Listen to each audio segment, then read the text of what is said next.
Good afternoon. I am calling the hearing of the Assembly Education Committee to order.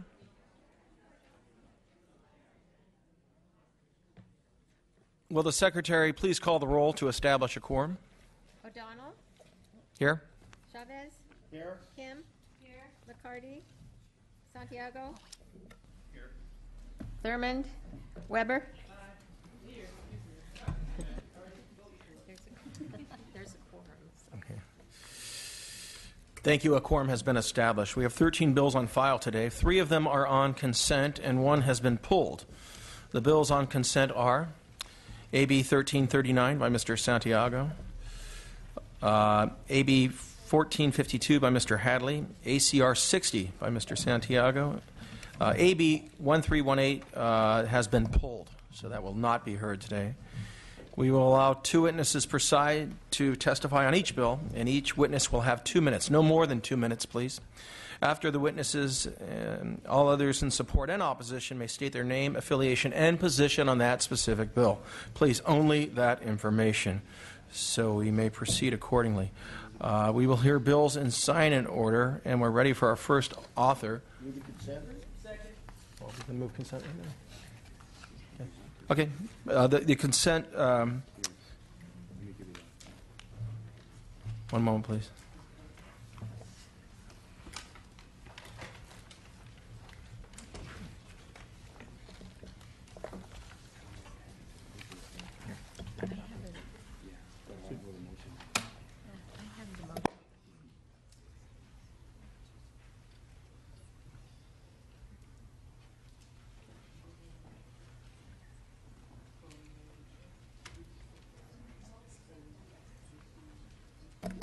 Okay, we'll now move to the consent calendar. The consent has been moved, and we'll now move to AB 1339. The motion is due pass on consent.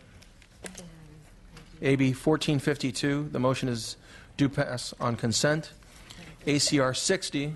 The motion is readopted as amended on consent.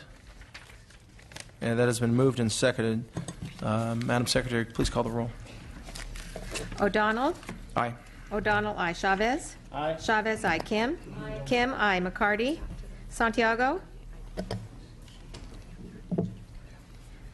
Thurmond? Weber? Weber, aye. Santiago, aye. 6 votes, it's out. Okay, the bills on consent are out 6-0. We will now move to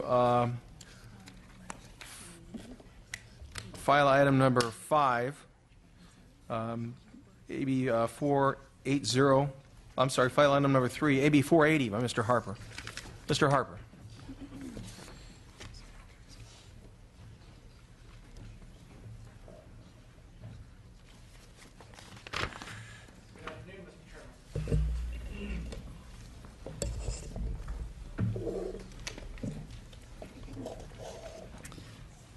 Thank you, Mr. Chairman and members of the committee. I'm here today to present Assembly Bill 480, which would require a study to the impact of unifying California school districts.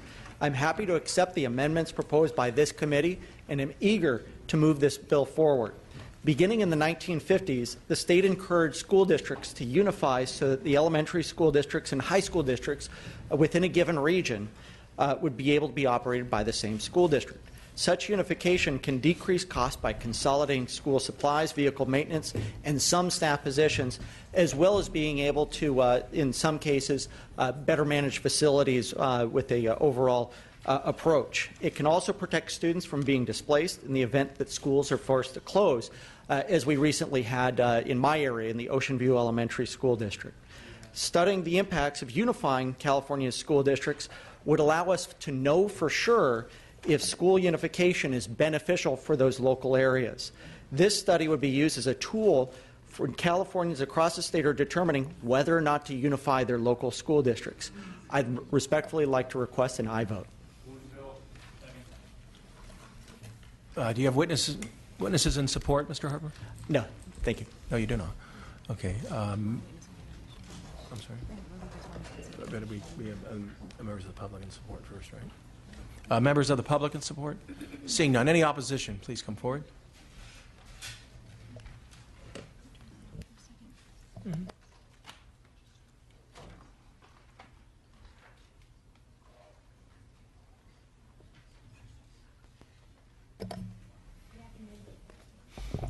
Good afternoon, Mr. Chair and members.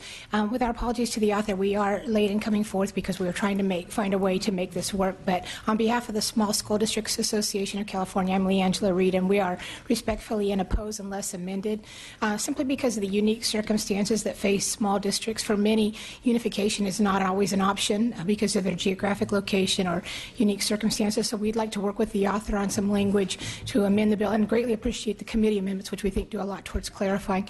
But just to kind of recognize the unique circumstances of smalls and take into consideration where unification might not work.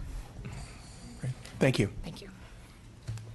Any other persons in opposition? Seeing none. Any comments from the committee? See no comments. Mr. Harper, you may close.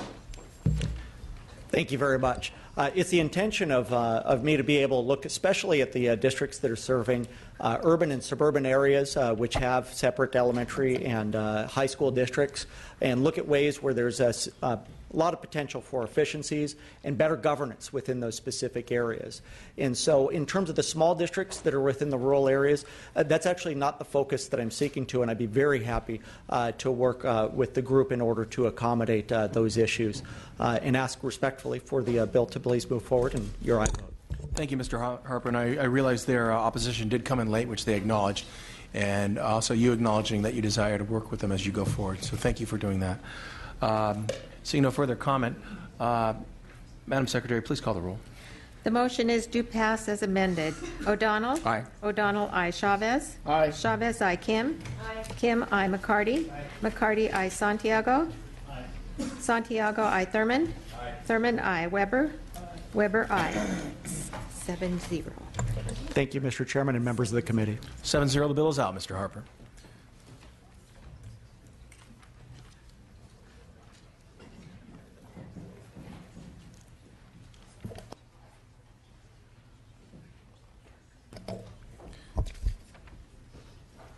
We'll now move to file item number 7, AB 1048. Ms. Baker.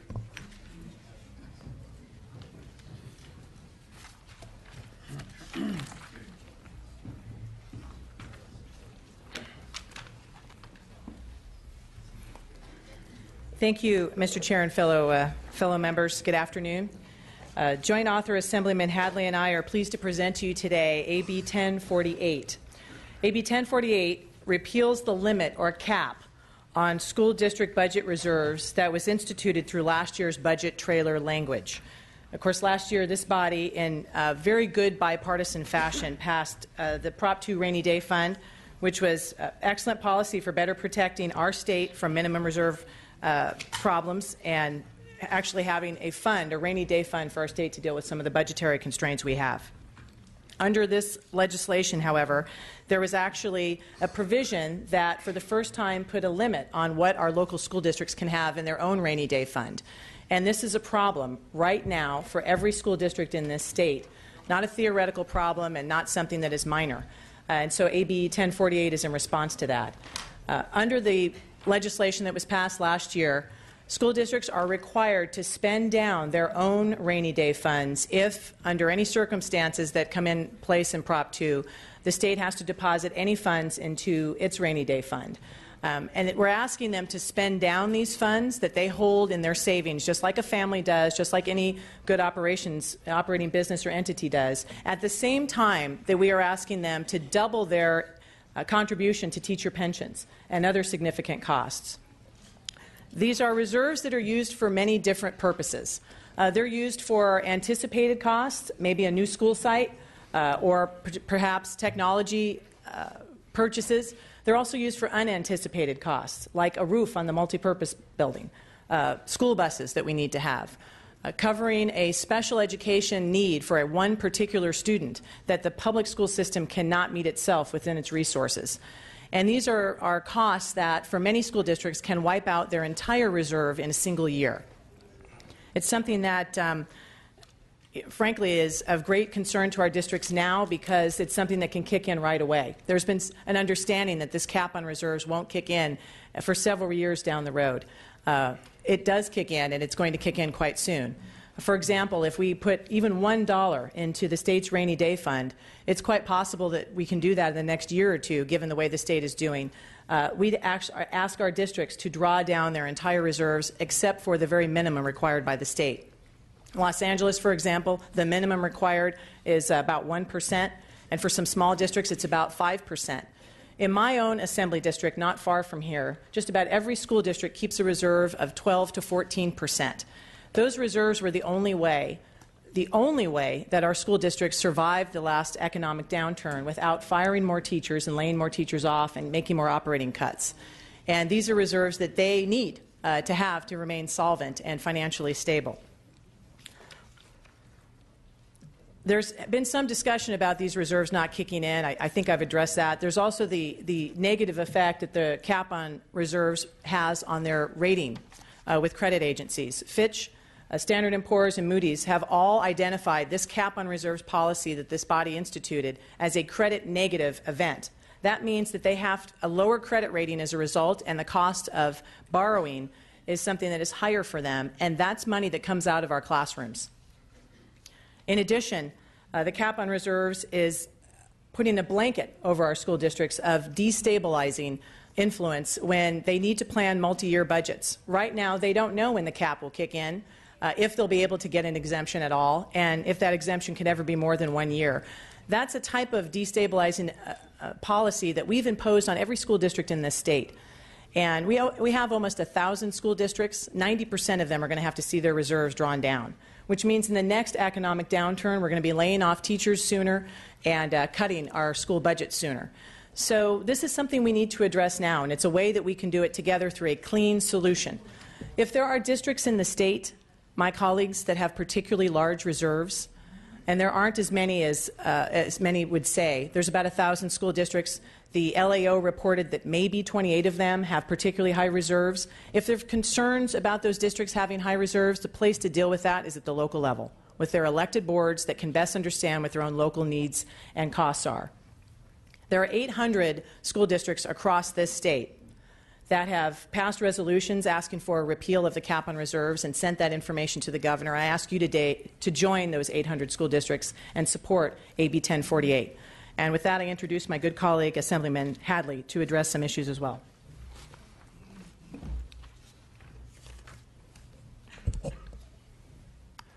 Mr. Chair, members, and Ms. Baker, thank you very much. And I would like to just add briefly to Ms. Baker's remarks. The budget news in California is as good as it has been for a decade. You know, we're building a rainy day fund pursuant to Proposition 2, and this is obviously great news. But as I will describe, these factors do not justify capping the reserves for our locally elected school boards. California has one of the most volatile state revenue streams of all the states in the U.S., and we should just remember how tough things were quite recently. During the Great Recession, state funds, general state funds, declined $20 billion in a single year. And revenues did not reach the previous high water mark for another 5 years from there. The state had close to a $40 billion deficit to close, and at its peak, the deferred payments from the state to our local school districts exceeded $10 billion. These were funds that were constitutionally owed to our schools by Prop 98 and were appropriated by this body, but since the state did not have the money, they simply deferred making those payments. At its peak, that $10 billion was approximately 20% of total Prop 98 funding on an annual basis. And continue to remember, less than 6 years ago, the state was issuing warrants in lieu of tax refund payments and vendor payments because it could not pay its bills. And even today, the state of California still owes its school districts approximately $1.5 billion of these deferrals. So consider those numbers: $40 billion deficit, $10 billion deferral, $20 billion decline in the general fund in a single year. Now the rainy day fund that was instituted by the voters and by this body in 2014 has been used to justify the cap on removing the cap on school board reserves. But to show how inadequate this fund is, the most recent budget from the governor estimates that this rainy day fund will be $2.8 billion in June of 2016. And we can only use half of this rainy day fund in any particular year. And of that half, we can only use about half of that for education. So we're talking about approximately $600 million could be drawn from the rainy day fund in a single year to meet educational funding downturns when we see the need to draw on this rainy day fund. So $600 million is better than nothing, but it doesn't come close to compensating for the volatility in our state revenues and the shortfalls that the last recession showed are possible in this state. So finally, I just want to ensure that every member here knows the gravity of this reserve cap for their districts. For each of the members of this committee, the cap that the local school districts would be required to be spent down to is less than 1/3 of just the deferrals that the payments that the state did not make to those school districts in the last recession. So these are reserves that are critically needed to manage the volatility of our state revenue stream. You know, voting to defeat AB 1048 is voting to send our school districts into a financial crisis very early in the next recession. And so, in addition to the supporters that are listed in the analysis and the people who are going to testify, you know, I've received hundreds of letters from constituents, from parents in my school district, in my assembly district, and I respectfully ask for the aye vote of this committee. And with us here today, we have Josh Daniel, who's a school board member of the Berkeley Unified School District, and Liz Guillen, who's the Director of Legislative and Community Affairs at Public Advocates. Thank you. 2 witnesses, 2 minutes. Good afternoon, members of the committee. Thank you for hearing what I have to say. My name is Josh Daniels. I am a school board member in the Berkeley Unified School District. I also happen to be an attorney for CSBA, but I'm here solely in my capacity as BUSD school board member. BUSD approved a resolution in support of overturning the reserve cap a few months ago, and I'd like to give you a few instances and a few examples of why the board in Berkeley felt this way. In 2010, when I was first elected to the school board, we were able to get a rating increase. Our bond rating went from A+ to AA-. We had just received voter support for a $210 million bond program. Our voters are very generous in Berkeley. And we felt it was our duty as fiscal agents and elected officials to safeguard the use of those funds. The increase in the rating meant that over the course of the bond, we would be saving taxpayers in Berkeley millions of dollars over the course of the bond in lower interest payments. It meant that we could do more with less. And it was just the sort of thing that the voters in Berkeley, and for that matter, voters around California, would want in their districts. We just went out again to ask S&P for another rating increase last week. We were going to sell a bond in a few months, another series. And we were told that we were stable, but we did not receive a rating increase despite strong finances in the district. And one of the reasons given was the concern over what would happen if the reserve cap were to go into effect. And this was an opportunity for the school district to get further, to demonstrate even more to our voters and our taxpayers that we are good stewards of their money. And when we go out for our partial tax renewal in 2 years, this would be one of the arguments that we would offer. Thank you. If you could sum up. Thank you. Ms. Guillen. Good afternoon, Mr. Chair and members. I'm Liz Guillen with Public Advocates. As a civil rights, legal, and advocacy organization, we agree very strongly with the principles of equity and accountability for student outcomes and how state funding is spent. We pushed very hard to make parent involvement a priority and community engagement a required part of the process in the local decision-making to spend state funds to meet specific student outcomes, particularly for high-need students. The reserve cap takes away a tool that local communities have to make the decisions that best meet their local needs. Addressing the needs of low-income students, English learners, and foster youth, the students who drive the equity formula, will be even harder if flexibility and local decision-making is blocked in this way. The key to fiscal accountability and meaningful community engagement is the kind of transparency that shows what the balances are, why they exist, this and what is being saved for, not a one-size-fits-all response to concerns that funding is going unspent. We believe that we have to give LCFF a chance to work as it was intended, especially for those districts who are now receiving additional funding to support the neediest students. For these reasons, we ask your support. Thank you. Thank you. Others in support, if you could just state your name, your affiliation, and your position on the bill only. That's all we need today. Thank you. Good afternoon. I'm Alejandro Sandoval with Ed Voice in support. Brian Rivas on behalf of the Education Trust West in support. Erin Evans-Feudum on behalf of the San Francisco Unified School District in support. Leangela Reed on behalf of the Small School Districts Association and the School Employers Association of California in support. Lisa Kaplan, Natomas Unified School Board member, and also on behalf of the rest of my board who passed a resolution, we are in support of this. Cindy Marks, school board member from Modesto City Schools and past president of CSBA, and I am in support of this bill. Good afternoon. I'm Steve Hankey, Superintendent, Dublin Unified School District in the East San Francisco Bay Area, and we strongly support this measure. Thank you. Hello, Amy Miller, President, Dublin Unified School District School Board, and also delegate to the CSBA Delegate Assembly, and strongly in support. This is right for kids. Thank you. Hi, I'm Jeff Bell, Contra Costa County Office of Education and Governing Board member. We represent 18 school districts, Contra Costa County. We are in support of this bill. Michael Holsizer on behalf of each of the 47 school districts and the county superintendent in Kern County in support of the bill. Deborah Brown with Children Now, also in support. Jeff Vaca, representing the California Association of School Business Officials, in support.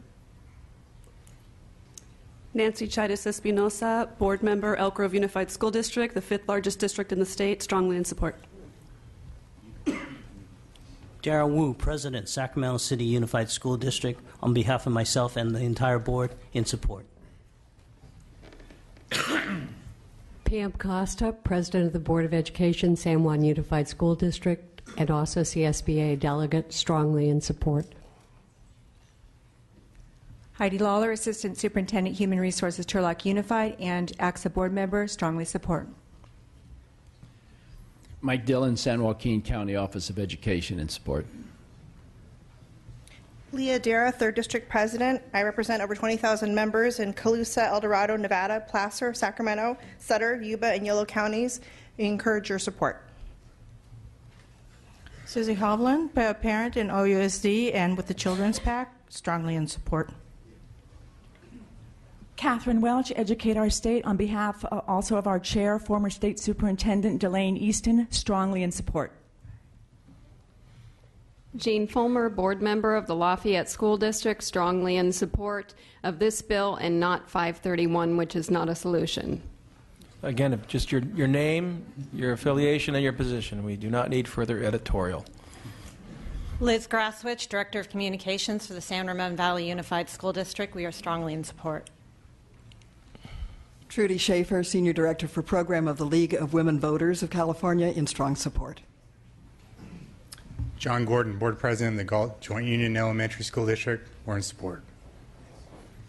Shane McLeod, teacher here in Sacramento for over 15 years, school board member and personnel commissioner for 8 years for Santa Monica Malibu Unified, and a leader of UTLA, another union, for over 5 years. I know school districts well. They need this flexibility. Thank you, sir. Thank you. Kathy Hall with the California State PTA, and I represent our 800,000 members, and we urge your support and an aye vote. Thank you. Dennis Myers, California School Boards Association, speaking in support of the bill. Jeff Frost, California Association of Suburban School Districts, in support. Chelsea Von Geer with Townsend Public Affairs on behalf of the Kings Canyon Unified School District and the Cutler-Orosi Joint Unified School District, in strong support. Nancy Lacoste, and I'm representing the School Funding Coalition, consisting of 55 school districts, and Clovis Unified School District, in support. Greg Franklin, Superintendent of Tustin Unified School District and President of AXA Superintendency Council, representing all 1,000 school districts in the state. Urge your support. Thank you. Any witnesses in opposition?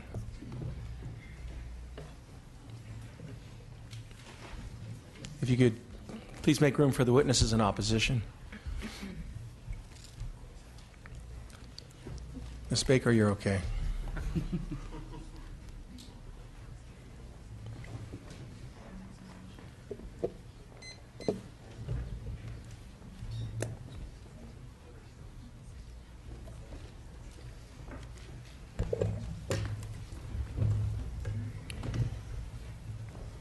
Good afternoon.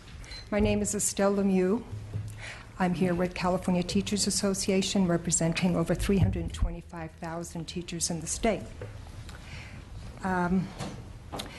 CTA believes that when the legislature adopts a budget, that the taxpayers want to see those dollars spent what they were meant for, the classroom, especially for education budget is what I'm talking about here.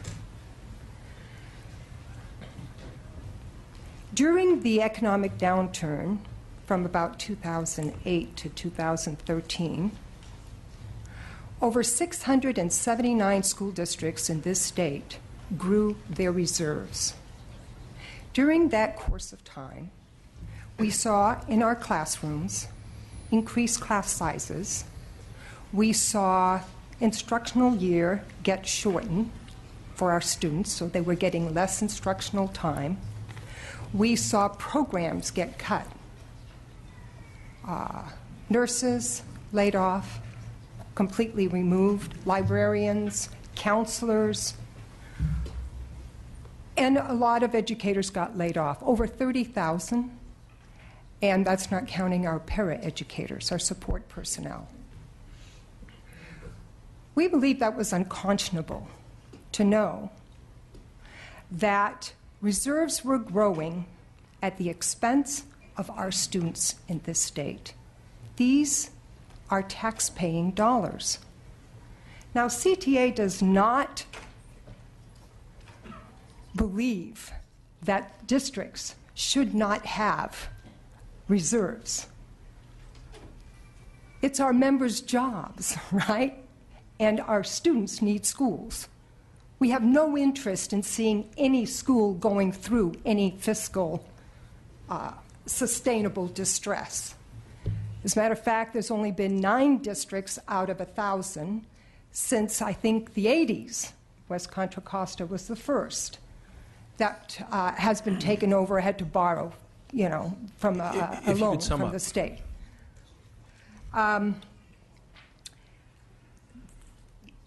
Many of the districts that testified today, if the cap was triggered, wouldn't have to worry. Berkeley, for example, Dublin. Okay, just sum up. They wouldn't have Sac City, Elk Grove. They're prudent reserves. They wouldn't have to spend down beyond 6%. Thank you. So I have a person here who experienced the economic downturn, Jody Dayberry, to testify as well as our second witness. Good afternoon, Mr. Chairperson and committee members. My name is Jody Dayberry, and I am a kindergarten teacher in Lake Tahoe Unified School District. I'm speaking in opposition of AB 1048, and I'd like for you to hear my story, my district's story, a small rural district of 3,000 students, and we were able to weather the economic crisis between 2008 and 2013. My district was able to maintain class size reduction, kindergarten through 3rd grade. We were able to maintain and increase elementary physical education. We kept music programs from 4th to 12th grade. Middle school and high school athletics continued. We were also able to grow elective programs in the CTE. In addition to maintaining and growing programs, we were able to purchase 2 new school buses for our district. By prioritizing and working collaboratively with our community, with the superintendent, the CFO, school board, and staff alike, we saw no reduction of the school year, nor did we have teacher layoffs. During the economic crisis, our district was also in declining enrollment. My district spent down the reserves as they should have, as was recommended and allowed by the state. Districts that practice responsible fiduciary policies and work in conjunction with stakeholders can weather the storms. We do not need the repeal of anything under Proposition 2, which the voters passed. Today, I'm happy to report that Lake Tahoe Unified School District has a very healthy reserve of 6%, double what the state suggests. Thank you. Other persons in opposition? My name is Jeff Johnston. I'm a teacher in Lodi, and I rise in opposition to this bill. Thank you. My name is Carla Zazula. I'm from Lake Tahoe Unified School District, and I oppose the bill. Thank you. Pat Mazzulli. I'm a high school science teacher in Fontana, California, and I oppose the bill. Steve Henderson, representing the California School Employees Association, also in opposition. Peter Manette, kindergarten teacher in Nevada County, opposed.